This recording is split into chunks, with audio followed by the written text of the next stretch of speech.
Hello tout le monde, c'est Déborah de Daily Debbie et j'espère que vous allez bien. Aujourd'hui, on se retrouve pour parler d'un jeune homme perdu dans sa vie et qui décide de tout laisser tomber pour partir aux USA.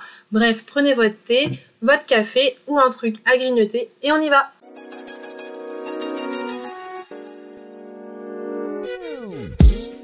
Aujourd'hui, je vais vous parler de Charles de Michel Carponcin. C'est un livre qui est sorti fin avril et je pense être la seule à l'avoir lu. Il y a un lecteur sur Babelio et c'est moi. Et c'est également moi qui l'ai ajouté à la base de données Goodreads. Donc si vous l'avez lu, faites-vous connaître parce que pour l'instant, je me sens très seule. Donc c'est l'histoire de Charles qui est un jeune adulte dans les années 70. Il vit à Toulouse chez ses parents, il a une petite amie. Bref, il a une vie assez bien rangée. Mais ça ne lui correspond pas. Il a besoin de vivre de nouvelles choses, de rencontrer de nouvelles personnes et de voyager. Mais voilà, il est dans cette tranche d'âge, 18-21 ans, où même en étant majeur, la vie des parents est importante et il a envie de leur faire plaisir. Donc, il va abandonner ses rêves, il va les mettre de côté jusqu'au jour où il va se sentir étouffé et il va tout plaquer, donc famille, amis et petite copine, pour vivre son rêve et aller aux États-Unis. Donc, on va suivre les péripéties de Charles aux États-Unis et tout va très vite. Chaque personne qu'il rencontre, chaque ville qu'il visite apporte son lot d'action. Et ce que j'ai trouvé très intéressant, c'est que lorsque les échanges entre Charles et les personnes qu'il rencontre deviennent un peu routinières, qu'on n'a plus grand-chose à apprendre de ces personnes en tant que lecteur, Charles va faire le même constat. Et en fait, il va passer à autre chose, il va vraiment démarrer une nouvelle aventure et c'est ce qui va donner un rythme assez soutenu finalement à l'intrigue. Dans ce roman, il est vraiment question de découverte. Charles apprend à se connaître, il apprend ce qu'il aime, ce qu'il aime pas, quelles sont ses limites. Il apprend également à s'intéresser aux autres, à leur culture et à s'adapter à différents types de situations. Du coup, dans le roman, on a plusieurs scénettes assez drôles où Charles est confronté à une personne et à une situation et on va voir comment il réagit face à cette situation et surtout comment il s'en tire. Par exemple, lorsque Charles se trouve à Los Angeles, il se fait arrêter parce qu'il dort sur un banc. Bon, faut croire que dormir sur un banc à Los Angeles, c'est pas commun et du coup, les flics ont trouvé ça suspect et ils l'ont arrêté. Et Charles va devoir bouger ses pions correctement pour ne pas aggraver sa situation. Et c'est un élément assez cocasse, mais tout de même réaliste, qui va le sortir de cette situation. Mais je vous dirai pas de quel élément il s'agit, parce qu'il faut vraiment le lire pour le croire, clairement. Et je pense que ça montre aussi un peu la mentalité américaine. Ce que j'ai beaucoup aimé dans ce roman, c'est qu'il est vraiment facile de s'identifier à Charles.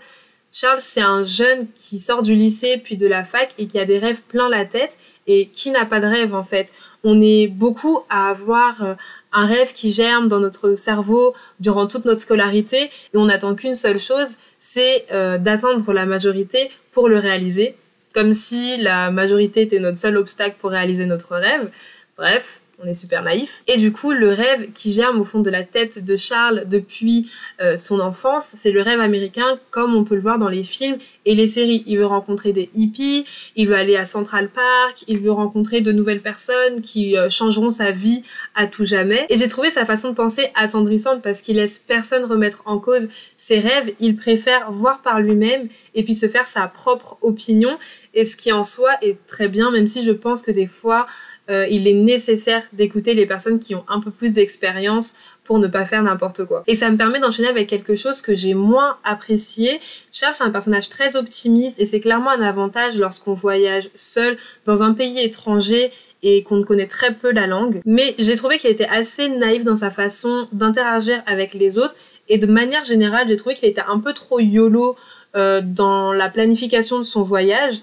Si on prend en compte qu'il arrive à New York avec 300 francs en poche et qu'il ne fait pas attention aux sommes qu'il dépense, je trouve que le ratio rencontre extraordinaire et plan galère est assez déséquilibré. Je peux comprendre qu'il arrive à avoir des situations désespérantes sous un meilleur angle, sous un angle plus optimiste, mais je m'attendais quand même à ce qu'il soit confronté un peu plus à la dure réalité de la vie, quitte à ce que ce soit peut-être moins tape à l'œil au niveau des rencontres. La deuxième chose qui m'a dérangée, c'est l'utilisation du mot black. Je comprends pas pourquoi l'auteur n'a pas utilisé le mot noir, tout simplement.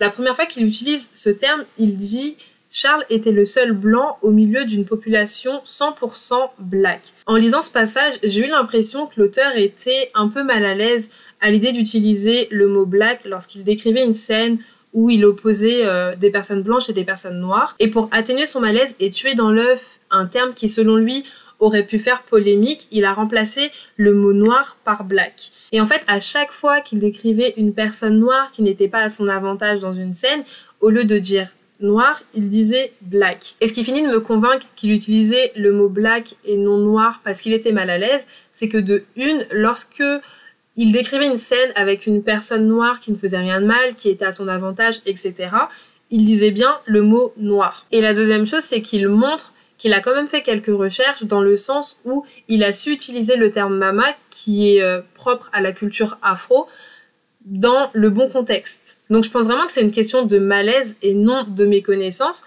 Après, ça m'a pas forcément énervée, même ça m'a pas du tout énervée. C'était plus que j'étais surprise, ça m'a amusée, et puis à la fin, j'étais un peu gênée pour l'auteur, en fait. Donc, on ne le dira jamais assez. Lorsqu'on parle d'une personne noire, si vous êtes non noir, vous avez le droit de dire noir, en fait. Il n'y a pas de souci. Bref, j'ai mis 3,5 étoiles à Charles.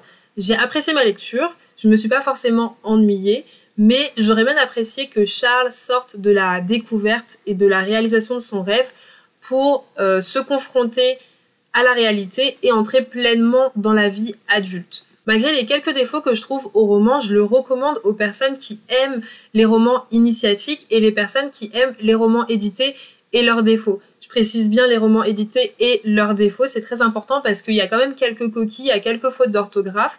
Moi, ça ne m'a pas dérangé, il n'y avait pas des grosses fautes qui faisaient qu'on comprenait plus rien à l'histoire.